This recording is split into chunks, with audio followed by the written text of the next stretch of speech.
Hello friends. Welcome to my channel Master Mojo Ash. In this video we are talk about 10 villains who aren't actually that bad. Before we start discussing, please be sure to subscribe my channel and press the bell icon.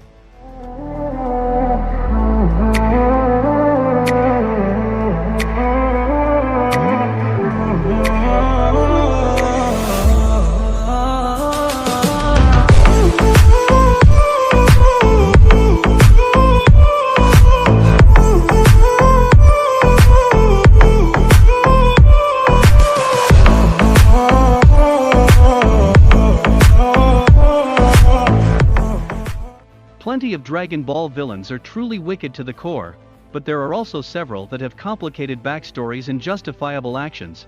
Akira Toriyama's Dragon Ball remains one of the most celebrated shonen series of its generation and an important influence on many action series that have followed in its wake. The long-running anime has introduced iconic characters like Goku, Vegeta, and the rest of the series' heroes, but the series' villains often make just as big of an impression. Some progressively dangerous enemies have threatened Dragon Ball's heroes, but there are a wide range of motivations that drive these villainous attacks. There are plenty of Dragon Ball villains who are truly wicked to the core, but there are also several that have complicated backstories and justifiable actions. Number 10. Granolah. Granolah wants to redeem his race and a generational grudge. The newest villain to turn up in Dragon Ball Super's manga, the surviving Cerealian Granolah, is a tragic victim of circumstance more than anything else. The Cerealians, like many other extraterrestrial races throughout the galaxy, were victimized by the destructive Scions on behalf of Frisia's orders. Granolah enters the series with an understandable grudge to settle with Goku, Vegeta, and Frisia, but he's been pushed in this direction by the Heater Force, who plan to have these strong forces take each other out so that they'll be able to rise to power. Number 9. Beerus. Beerus's assault on Earth is driven by the desire for a good challenge. Dragon Ball excels in its presentation of powerful celestial deities that govern over respective tiers of the universe. Lord Beerus, a god of destruction, makes his presence known to Goku and company alongside Universe 7's Angel, Whis, and they bring with them new and powerful milestones. Beerus technically threatens Earth's destruction unless he gets to face off against a Super Saiyan god, but he doesn't pose this challenge with any malice. Like many individuals in Dragon Ball, Beerus is just hungry for a satisfying challenge after an extended period of complacency. Number 8. Broly. Broly's rage power are byproducts of brainwashing.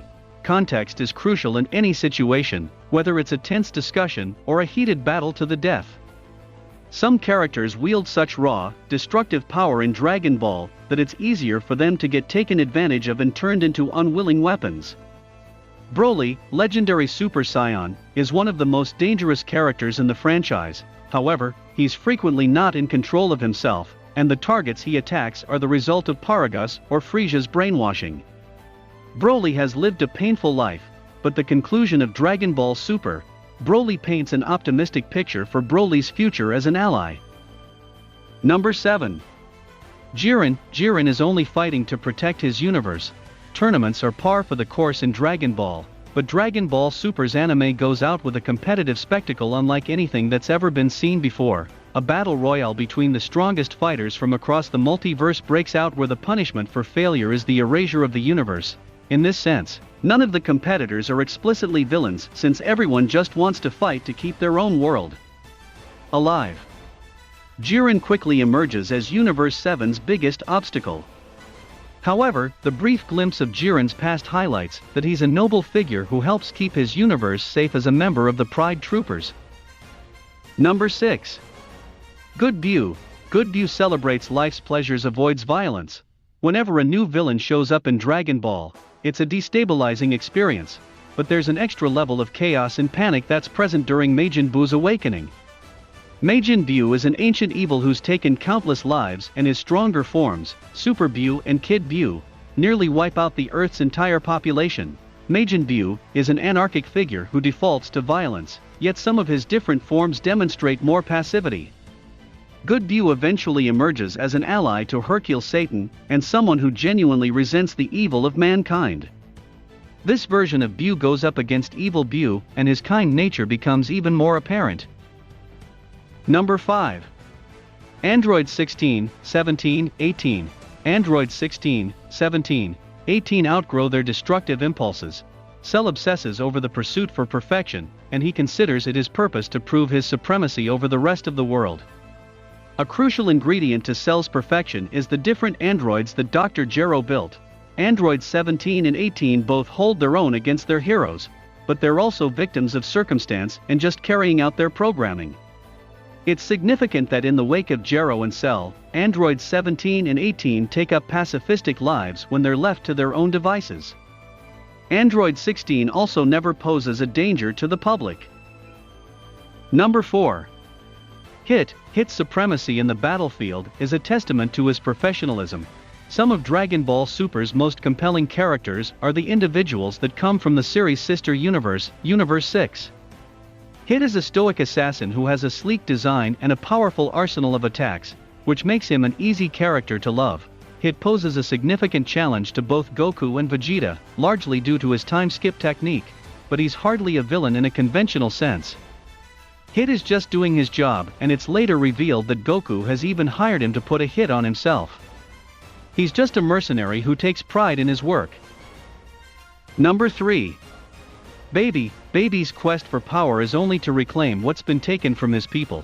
Dragon Ball GT still faces its fair amount of detractors, but there are some rewarding ideas that are explored in the series, including the way in which it relitigates the past sins of the Scions. The arrival of Baby is considered by many fans to be when Dragon Ball GT's story really starts to come into its own. Baby turns Vegeta into his host and brainwashes a good deal of Earth's population, but this is all just his way of balancing the scales when it comes to generations of inequality. Baby just wants to reclaim what the Scions took from the Tuffles. Number 2. Dabura's evil nature becomes weaponized by Babidi manipulation.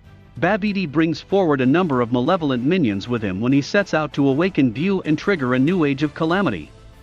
Dabura is one of Babidi's more powerful warriors, who's also the ruler of the demon realm, which shouldn't come as a surprise considering his devil-like appearance. Dabura takes many lives, but he's still a Majin warrior that's ultimately controlled by Babidi, who accentuates his evil. A revelatory moment with the character occurs in the afterlife when a free version of Dabura celebrates picking flowers and enjoying a gentle existence. Number 1. Piccolo is forced into a life of revenge by his wicked father. The original Dragon Ball series features Demon King Piccolo as one of its most vile villains, and he causes irreparable damage to both Goku's friends and the free world. King Piccolo isn't justified in his actions, but it's important to understand that he becomes frustrated with humanity because of their own faults. King Piccolo spawns Piccolo Jr. to carry out his unfulfilled vengeance against Goku, but his offspring quickly changes course and becomes his own individual. Piccolo doesn't serve the role of villain for very long, and even then his fights occur in a controlled tournament capacity. So what you think about this list? If you enjoy this video, please be sure to like this video and share with others. Thank you for watching.